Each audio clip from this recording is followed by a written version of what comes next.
Hello, everyone. This is Professor Ma, and this is the introduction to the sections on cylindrical and spherical coordinates.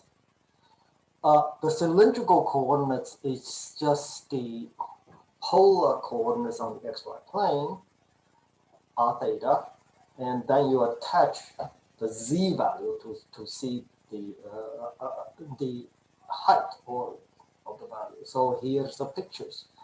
And the conversion rules between this coordinate and x, y, z, the only things we have to convert is x and y. So we have the polar rules, and x is r cosine theta, y is r sine theta, and z, of course, is equal to z. And these are the standard polar coordinate rules on the xy plane. And so here's a pictures of calculations and converting these cylindrical coordinates into XYZ coordinates. So these are the conversions. Okay. And this is converting backward. And here is a XYZ coordinates. And then we put in the cylindrical coordinates. Okay. So I'll let you figure this out. The reason we call this a cylindrical coordinate is because if I look at some constant functions, r is equal to a constant, z then therefore can be anything. If r is 1, that's a circle on xy plane, but the z could be anything, so I can elevate the entire circle up and down. And so r is equal to 2, then I will get the cylinder of radius 2. That's why it's cylindrical coordinates.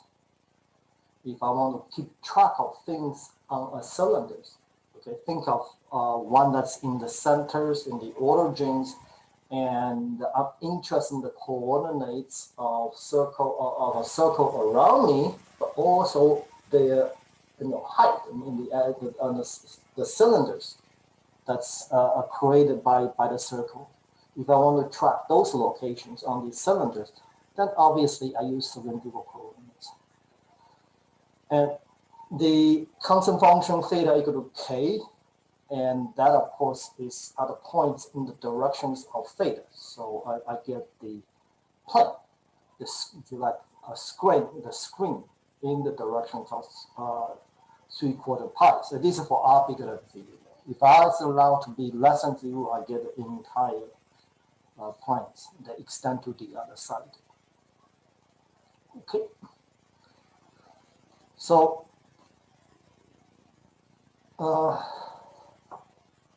spherical coordinate. Well, the spherical coordinate, we try to track points on a sphere that's around us. So think of one, it's, think of we are in the middle, in the origins of XYZ coordinate, but we are interested in tracking the points on a sphere. Okay. And let's say the radius of the sphere is rho. Okay. So how can I, keep track of the points on the sphere? Well, to locate the points on the sphere, so what I can do is I can tell you how much you have to rotate. That's the theta, okay, and that how much you have to tilt down in that directions on these, and then that's a point in go the distance rho out toward that directions. Okay, again, you rotate and through the points. So you're inside the sphere and there's a point up there, and you want to locate it, so you rotate. Then you say how much you have to tilt to look at that point, and how much you have to go out to actually get to that point. That's the rho. The rho is the radius of the sphere. And conversion rules. The most important conversion rule is we actually convert use the three numbers, rho, theta, phi, and we convert it first into the for x and y. We'll convert it into the r first. So from this you can see the R is the same as this number over here, so therefore R is rho sine theta. Okay, and then therefore X is equal to R cosine theta. Replace the R part by rho sine theta, and I get these equations for converting to XY coordinates. And now, of course, on the Z level, this is the same as this triangle over here, the height. So therefore, that's a cosine of the Z. So get this conversion. And here I'm just going to scroll through. You can do the calculations, and so this is conversions. Okay. And the reason we call these the spherical coordinates because we are use these to locate points on the spheres. If I'm interested in the location of a big sphere around me with a fixed distance sphere, how do you locate it? I mean, how do you tell the direction? How do you tell the next person, say, to keep track of that point, that star over there? And we set a standard in the coordinate system, and I tell you how much rotating, etc. And this is the spherical coordinates. And then the spherical coordinates is easy to track the cone. If I set phi, that is the angle of tilt, which we call a pitch angle, this angle, again, phi gives you this angle. It's pi over 3. Then all the points on the cone, basically, the pitch angle is pi over 3. So it generates a cone. Here we want to convert equations, so let's do some conversion in algebra. And algebra basically converting to cylindrical coordinate equations. If I'm doing cylindrical, basically I'm looking for x squared plus y squared. Okay, that's r squared. That's the pattern I'm looking for. It has minus r squared. So plug it in. So voila, that's the cylindrical coordinates. Okay. How about spherical coordinates? Well, we can do the same trick.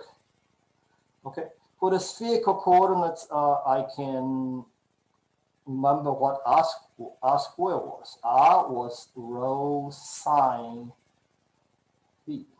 Okay, and z was rho cosine phi. Yeah, I got k squared minus square root equal to that. And this, of course, is squared. R squared.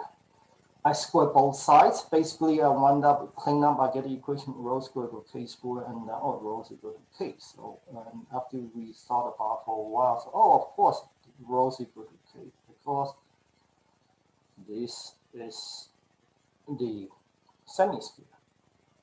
Okay, so the distance to the semisphere is rho, the radius. And here is another conversions. X squared plus y squared is r squared, so z equal to r squared is the cylindrical or the polar equation, if you like. And if you want to put into